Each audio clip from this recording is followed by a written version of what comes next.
There's few things that feel as good as walking out of Pochinki alive after contesting a hot drop. Occupying the central part of the map, it's a vital piece of real estate that offers easy rotations towards any side of the map and reigns supreme in its urban warfare. No gamble gunfight. Divided by the road through the heart of the city, the northern section of Pochinki comes with 5 blocks and a squad house. The first block is often chosen by players who prefer to loot for a bit before engaging, as this corner is usually less contested.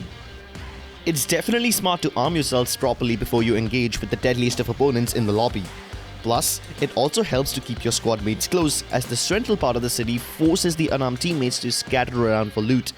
This way you can take the fight with full force and outnumber your opponents easily. Taking point of control.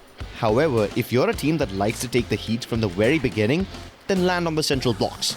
You must not give the neighbors mentioned earlier a free pass to backstab you while you're busy fighting. So, in order to take control of the right half of Pochinki, you must mount your players to these 3 blocks to stop them from invading the main city. While it's definitely not easy to hold points for long in urban warfare, when done correctly, you can box in the east side teams or force them to fall back towards the open fields behind. Show your parkour skills.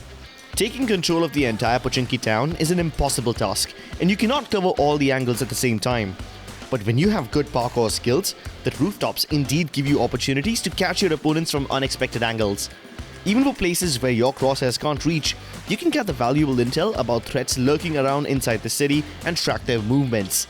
However, having a 360-degree awareness of all the openings is a must, as your opponents aren't any less athletic. Urban advantage. This city is also a perfect maze for solo survivors. There's a very thin gap between buildings. You can easily outrun your enemies using windows or ledge grab to adjacent buildings where enemies cannot push you altogether. While being chased down, remember to change your angles abruptly and use throwables to create distractions, or lure your enemies to certain corners where you get the advantage. Most fights in Pochinki go down in a similar fashion, where you have to push one or multiple enemies camping on the upper floor. It's unwise to push them directly using the stairs, where your movement speed decreases dramatically, thus making it easier for the opponents to take you out.